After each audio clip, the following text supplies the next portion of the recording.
Commander Lisa Hayes stood at the bridge window and watched space bend around them like water flowing backward.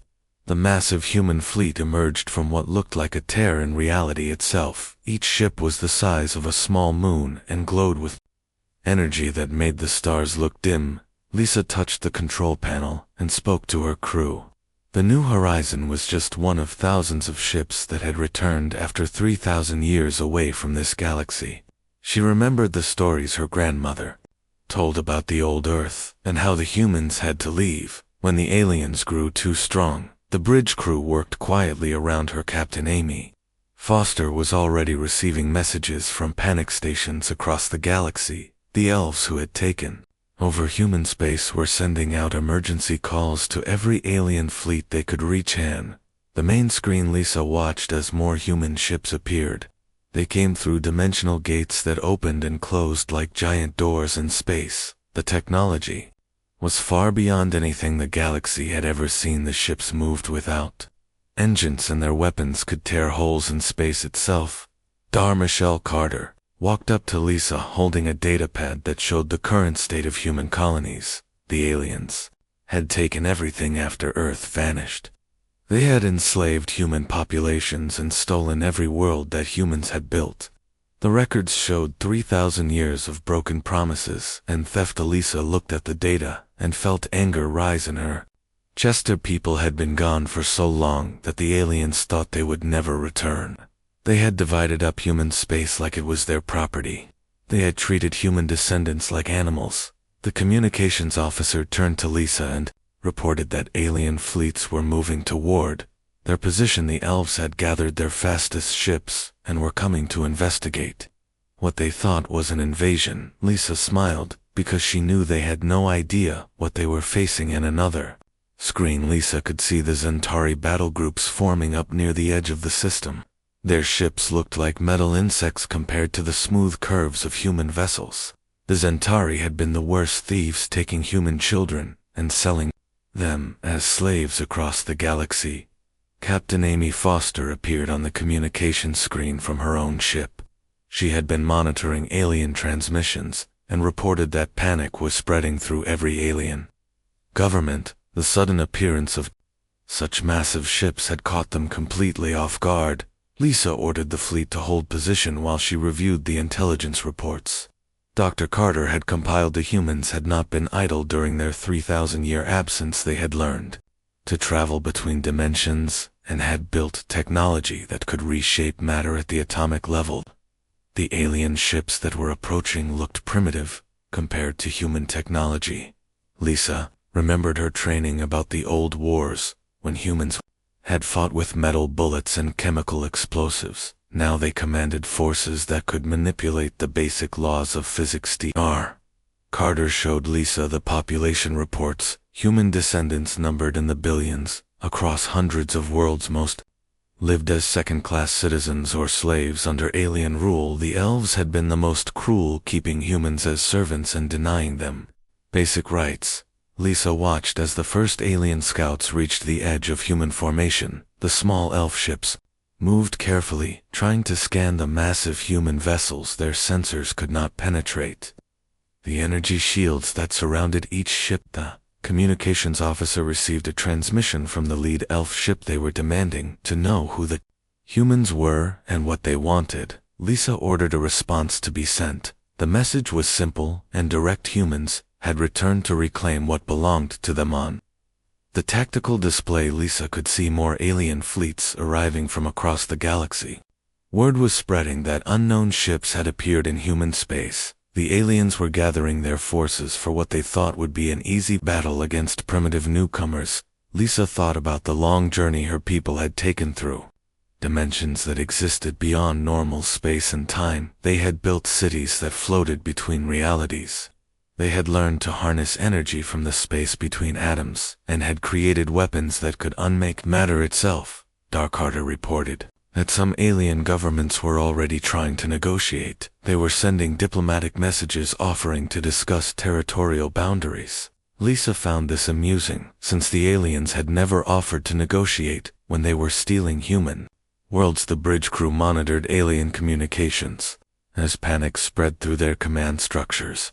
The elves were calling for their entire fleet to assemble. The Zentari were activating ancient defense systems the other alien races were hiding.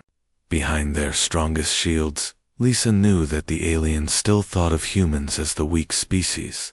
They had driven away 3,000 years ago. They had no understanding of what humans had become during their long absence. The galaxy was about to learn that humans had not fled in defeat, but had left to prepare for their return. Captain Amy Foster reported that human ships were now appearing in every major star system across the galaxy.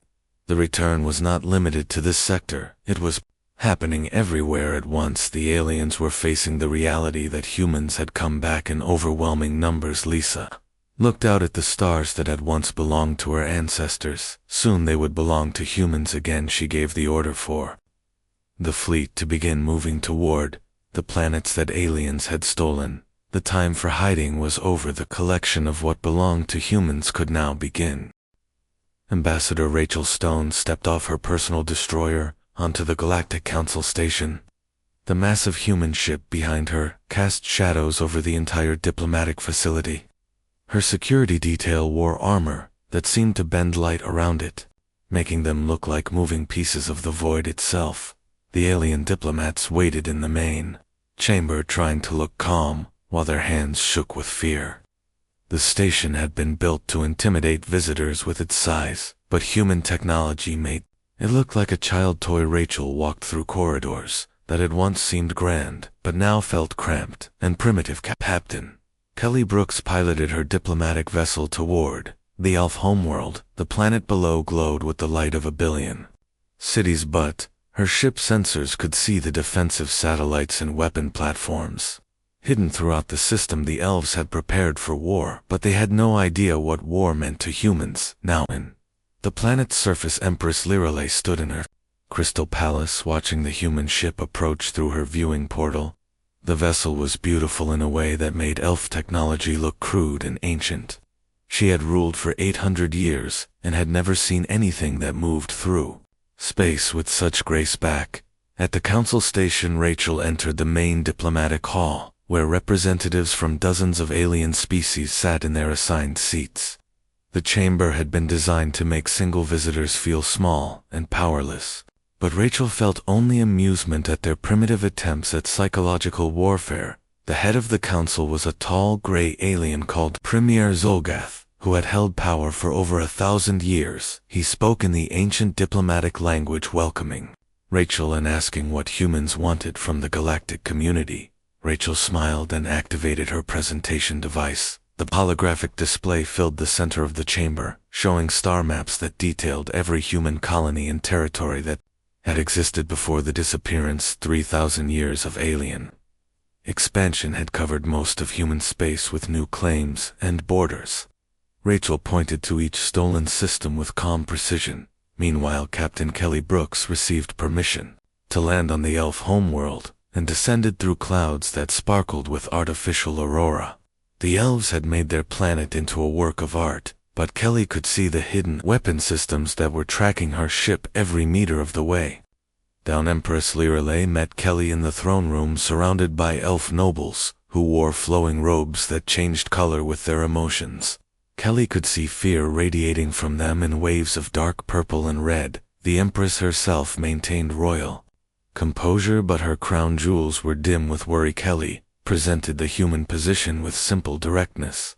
Humans wanted their colonies back, along with payment for 3,000 years of theft and slavery. The Empress laughed and said that humans had abandoned those worlds and had no legal claim to them anymore. Kelly activated her communication device. The small device projected a three-dimensional recording that showed the final days before human disappearance. Alien fleets attacking human ships while diplomatic talks were still happening. The evidence showed that humans had not abandoned anything, but had been forced to leave by coordinated alien aggression. Back at the council station, Rachel continued her presentation, showing population records of human descendants who had been enslaved or treated as lower beings by various aliens governments. The numbers reached into the billions, and the evidence was impossible to deny. Premier Zolgoth tried to argue that too much time had passed, and that current governments could not be held responsible for ancient actions. Rachel responded by showing that many of the same individuals were still in power. The alien lifespans meant that the criminals were still alive and ruling. Colonel Nina Webb arrived at a Zentari slave colony in the Outer Rim, where thousands of human descendants worked in mining operations. The Zentari guards had been told that humans were returning, but they thought it meant a few refugee ships with primitive weapons. The human liberation fleet that accompanied Nina consisted of only 3 ships, but each one carried enough firepower to glass an entire planet. The Zentari colonial commander sent his fastest ships to intercept what he thought would be an easy victory. Nina broadcast a message to all humans on the planet, telling them that liberation had arrived and that they should gather at designated safe zones. The mining slaves looked up at the sky and saw ships that moved like liquid metal through the atmosphere. The Zentari attack ships reached weapon range and opened fire with their plasma cannons. The energy beams struck human shields and simply disappeared, as if they had never existed. The human ships did not return fire, but instead sent out pulse waves that shut down all Zentari electronics. Star Patricia Morgan monitored alien communications from the human command ship and recorded the growing panic as alien governments realized their weapons were useless. Her job was to document every alien reaction for the historical record that would justify what came next. The elf homeworld Empress Lirale tried to negotiate by offering to share territory with humans. Kelly explained that humans were not interested in sharing what had always belonged to them. The Empress then offered technology exchange and trade agreements. Kelly politely declined and explained that humans now possessed technology that was thousands of years ahead of anything aliens had developed. The offer to trade was like a child offering to share toys with adults who built starships. The Empress grew angry and threatened to call upon ancient alliances with other alien powers. Kelly activated another device that showed human fleets appearing simultaneously at every major alien world. The Empress realized that her threats were meaningless. Back at the council station, Rachel concluded her presentation by showing the aliens exactly what humans now possessed: ships that could travel instantly between stars, weapons that could manipulate gravity itself, and technology that made alien science look like stone tools. Premier Zolgoth asked what humans wanted from the current situation. Rachel answered with cold precision. Humans wanted every stolen world returned, every enslaved human freed, in payment for 3,000 years of damages. The amount would be calculated with compound interest. Alien delegates began arguing among themselves, trying to find some way to negotiate or delay the human demands. Rachel waited patiently while they talked, knowing that their discussions were pointless. Humans held all the power now, and the aliens were beginning to understand that their time as galactic rulers was ending. Lieutenant Colonel Nina Webb watched as Zentari soldiers laid down their weapons without being asked. They had seen what human technology could do and knew that resistance would be suicide. The human slaves were already boarding transport ships that would take them to freedom. The galaxy was learning that humans had not returned as refugees or conquerors, but as the rightful owners of property that had been stolen. The aliens could cooperate with the transition or be removed from the equation entirely. The choice was theirs, but the outcome was not in doubt. Fleet Admiral Susan Clark stood in the command center of the human flagship, watching as her message was broadcast to every inhabited world in the galaxy. The transmission cut through all alien communication systems and appeared on every screen, device, and holographic display across hundreds of star systems. The message was simple and direct. Humans were issuing a collection notice for all property that belonged to them. 3,000 years of interest had accumulated, and payment was now due. All alien governments had 30 standard days to begin returning stolen territories and enslaved populations. Captain Jennifer Adams received her orders while orbiting the edge of the Tau Ceti system. Her battle group consisted of 12 ships, each one larger than the biggest elf dreadnought. The system contained 5 planets that had been human colonies before the Great Disappearance. Now, they were ruled by elf nobility, who lived in crystal cities. The elf defense fleet moved to intercept. The human ships Admiral Kalen commanded over 200 vessels, including the pride of the elf military, their ancient flagship that had won battles for 1,000 years. The ship was beautiful, with flowing lines that looked like frozen music. Watched the elf fleet approach and felt almost sorry for them. They had no understanding of what they were facing. Human weapons had evolved beyond anything that existed in normal space. The ships moved to battle positions, while the elves prepared. Their most powerful attacks, Admiral Kalen opened communications, demanding that the human ships leave elf territory immediately. She threatened to destroy them if they did not comply. Within 1 hour, Jennifer responded by asking if the Admiral was sure she wanted to proceed with hostile action. The elf Admiral ordered her fleet to attack, and hundreds of energy beams lanced out toward the human ships. The plasma bolts and particle beams struck human shields and simply vanished as if they had hit a hole in space itself. The human ships had not even powered up their defensive systems. Jennifer gave the order to demonstrate human capabilities. One of her ships activated a gravity manipulator and created a small black hole between the elf fleet formations. The gravitational field pulled in several elf ships before the device was turned off, showing that humans could create and control forces that aliens only dreamed about. The battle was over in 14 minutes. The elf fleet surrendered after watching their weapons prove completely useless. Admiral Kalen transmitted an unconditional surrender while her remaining ships powered down their systems. Jennifer accepted the surrender and ordered the elf forces to withdraw from the system immediately. Major Stephanie Turner coordinated the liberation of human settlements on former colony worlds. Her teams moved from planet to planet, finding communities of human descendants who had lived under alien rule for millennia. Many had forgotten their origins, but genetic scans confirmed their heritage. In the world of New Terra, Stephanie found over 10 million humans living in designated zones under elf administration. The humans were not slaves, but they were treated as second-class citizens with limited rights and no political power. The elf governors had ruled them for generations. Stephanie announced that liberation had arrived and that all humans were free to choose their own destiny. Transport ships arrived to carry anyone who wanted to leave, while construction crews began building new cities for those who chose to stay. The elf administrators were ordered to pack their belongings. The human population greeted their liberators with mixture of joy and amazement. Many had heard stories about the old days when humans traveled the stars, but seeing ships that could manipulate space itself was beyond their wildest dreams. Children who had never seen human technology stared in wonder at devices that seemed like magic. Diplomatic attach Karen Lewis arrived at the Zentari High Command Station carrying documents that detailed humanity payment demands. The station was heavily defended with weapons platforms and shield generators, but Karen's ship passed through their defenses as if they did not exist. The Zentari leadership gathered in their war room to meet with the human representative.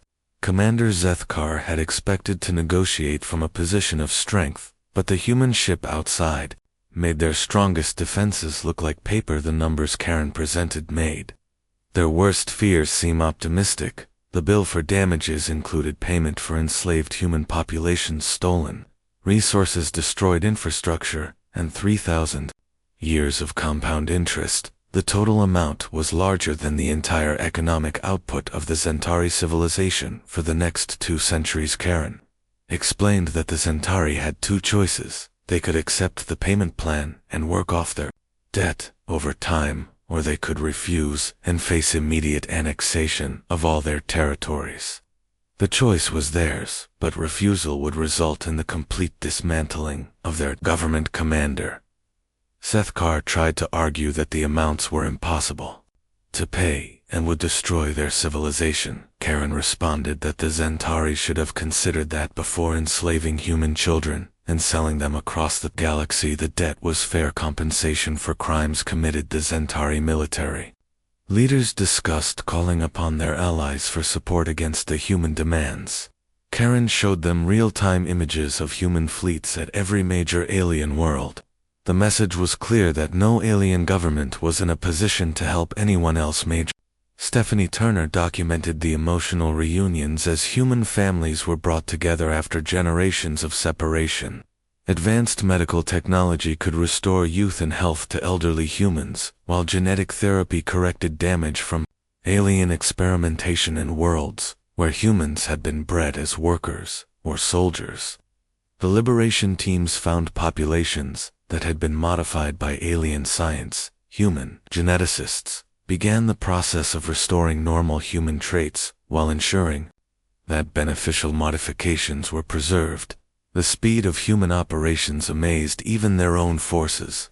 Entire star systems were liberated and restored to human control within days. Advanced construction technology could rebuild cities in hours, while terraforming equipment restored planets to Earth-like conditions. Dar Patricia Morgan observed that alien resistance was crumbling faster than anyone had expected. Most governments were choosing to cooperate rather than face destruction. The humans had demonstrated that they possessed overwhelming technological superiority without being needlessly cruel. Fleet Admiral Susan Clark received reports from across the galaxy as human forces took control of system after system. The operation was proceeding exactly as planned, with minimal casualties on both sides. Aliens who cooperated were treated fairly, while those who resisted were simply removed from power.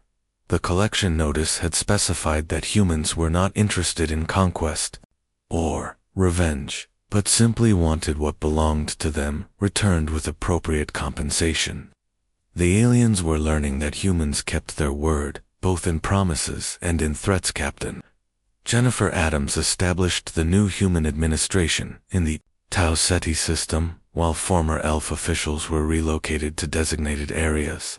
The transition was surprisingly smooth, as most aliens seemed relieved that human rule was less harsh than they had feared. Karen Lewis finalized a Zentari payment agreement, which would see their civilization working to pay off their debt while maintaining their basic independence.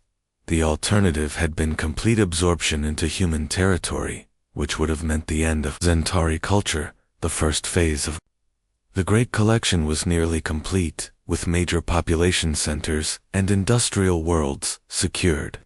Human fleets now controlled the primary space lanes. While alien governments waited to learn their fate, the galaxy was beginning to understand that a new age had begun and humans were in charge. Commander Helen Baker led her archaeological team through the ruins of ancient human cities on contested worlds. The sites had been abandoned when humans disappeared, but the aliens had left them untouched, thinking they held no value. Advanced scanning equipment revealed hidden chambers beneath the surface deep underground. Helen's team found evidence that humans had not fled in panic, but had conducted an organized withdrawal. The discovery of intact computer systems showed that human leadership had planned the disappearance years in advance. Everything had been preparation for this moment.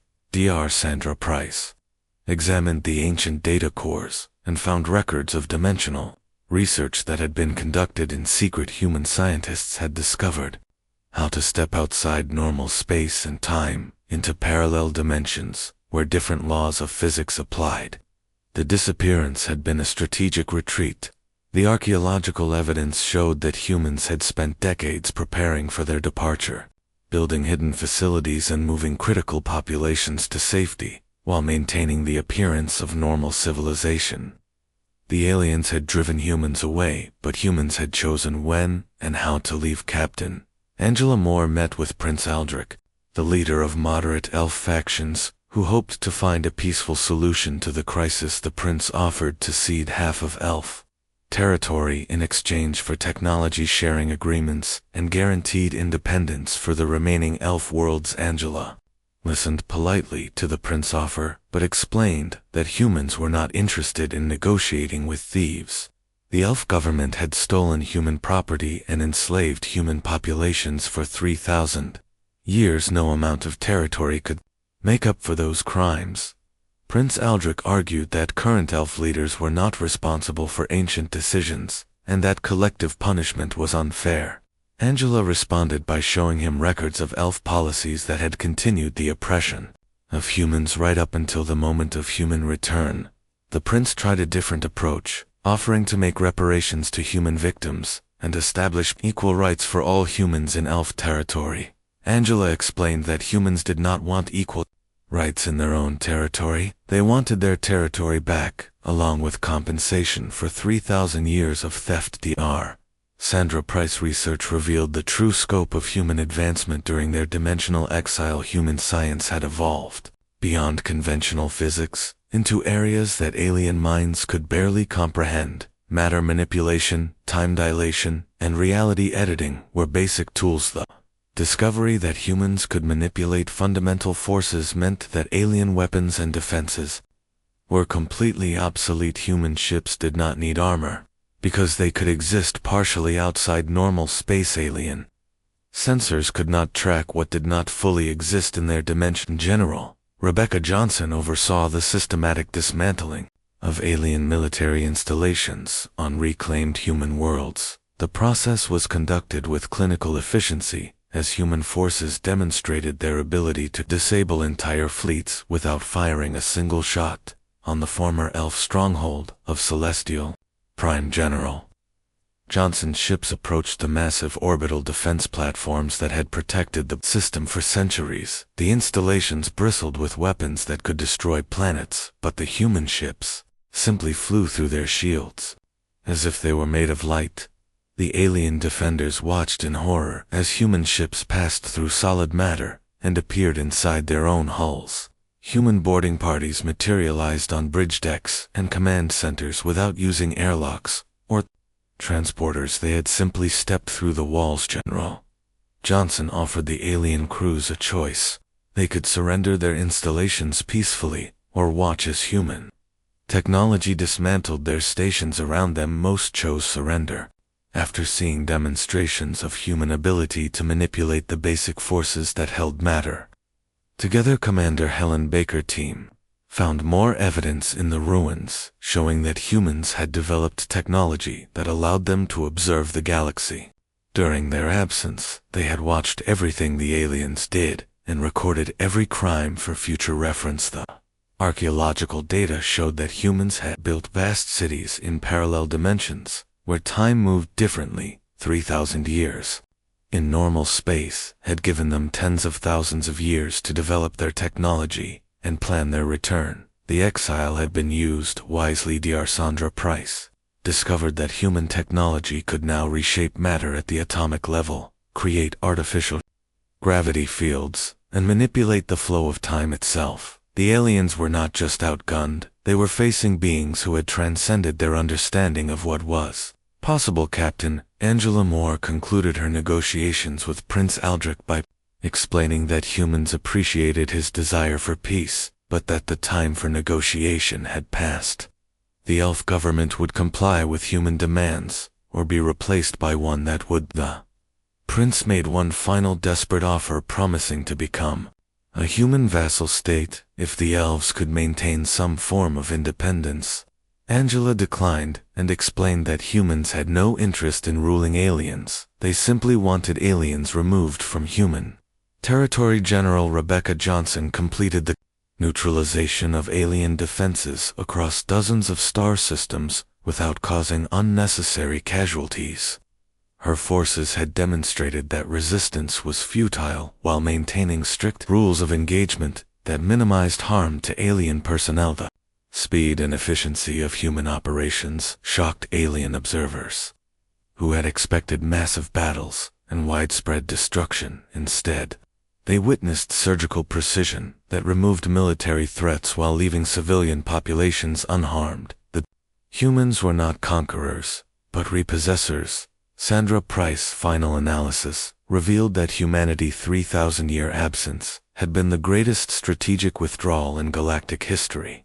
They had not fled in defeat, but had stepped outside normal space to evolve beyond the limitations that had made them vulnerable. The revelation that humans had been watching and recording alien actions during their absence meant that every crime had been documented.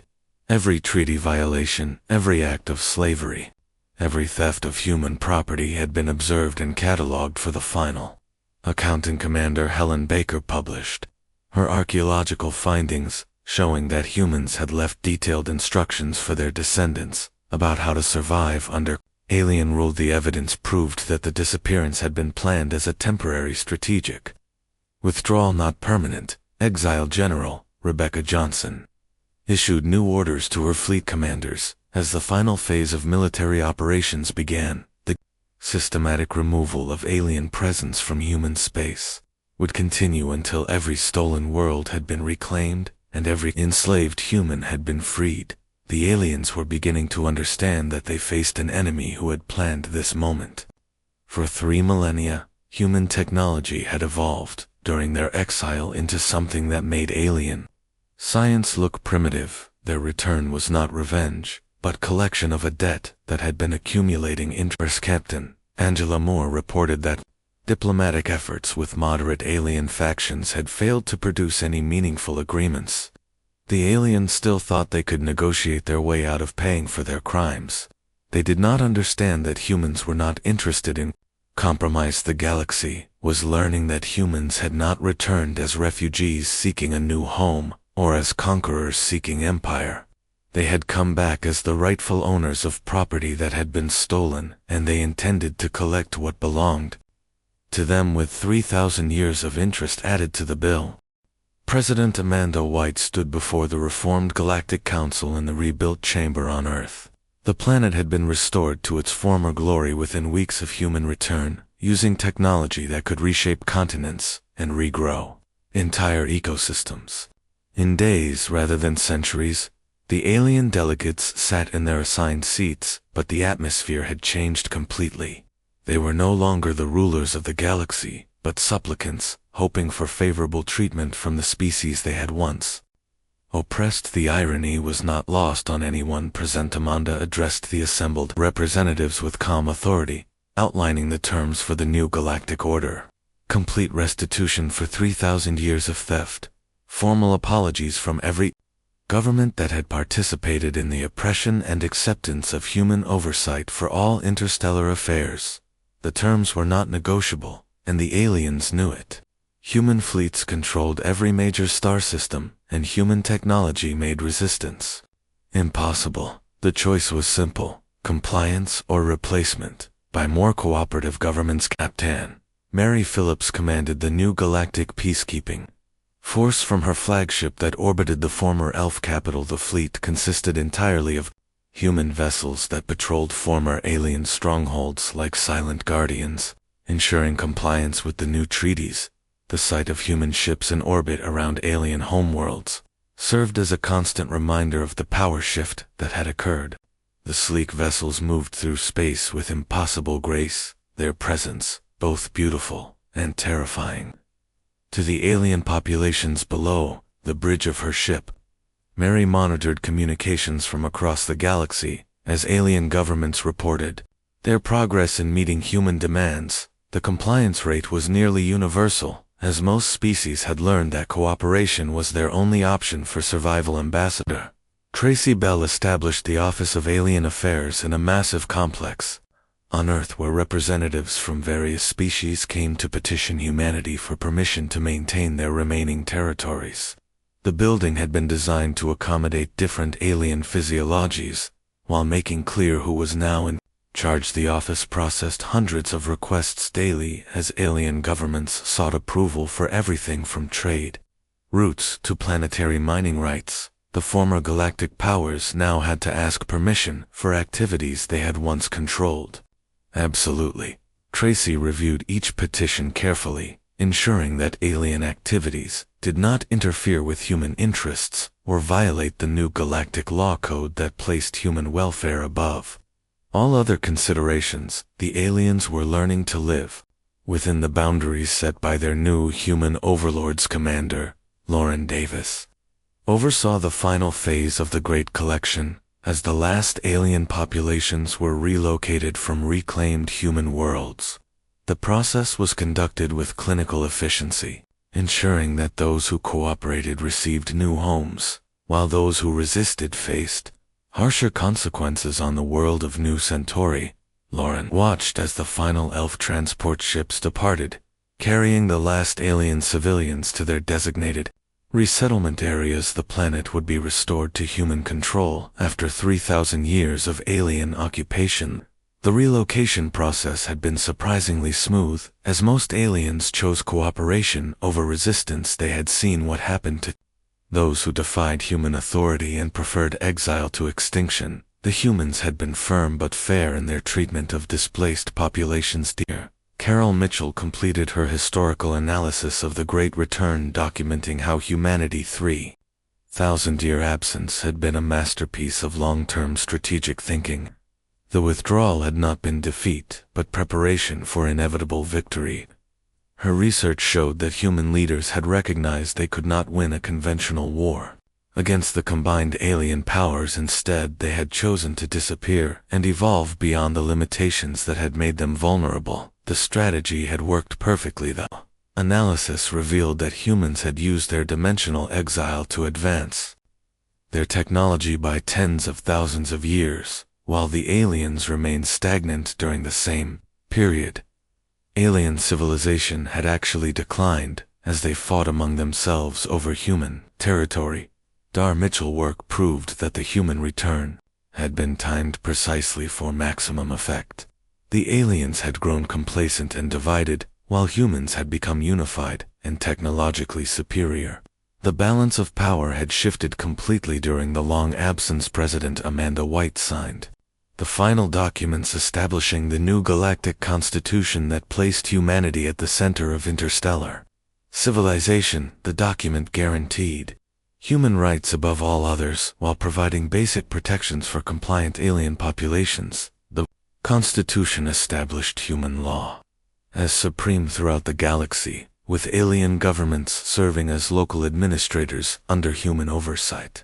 The former galactic powers were now junior partners in a human-dominated political system. Captain Mary Phillips received reports that the last pockets of alien resistance had been neutralized without bloodshed. Human technology made violent resistance impossible, while the promise of fair treatment for cooperative populations had convinced most aliens to accept the new order. The Galactic Peacekeeping Force had proven that human authority could be maintained through presence rather than violence. The alien populations had learned to respect human power, while understanding that cooperation brought benefits rather than punishment. Ambassador Tracy Bell announced that the Office of Alien Affairs had processed over 10,000 petitions in its first month of operation. The smooth functioning of the new bureaucracy showed that aliens were adapting to their new status as dependents rather than independent powers. The petition process had become routine as alien governments learned to work within the human system. Those who followed the rules found that human administration was often more efficient and fair than their own previous governments had been. Commander Lauren Davis completed the Great Collection with the successful relocation of the final alien holdouts. From human space, the operation had moved billions of beings to new homes without major incidents, proving that human planning and technology could solve even massive logistical challenges.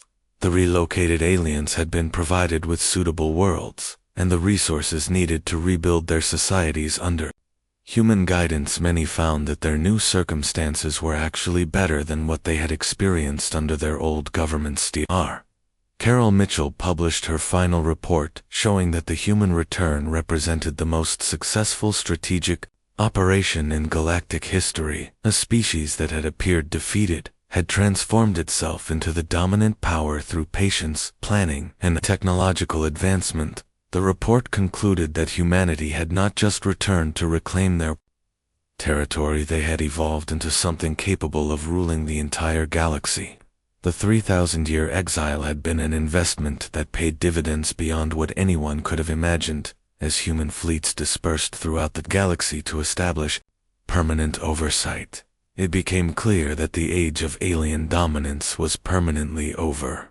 Humanity had not just come home, they had come back, as the rightful rulers of a galaxy that belonged to them.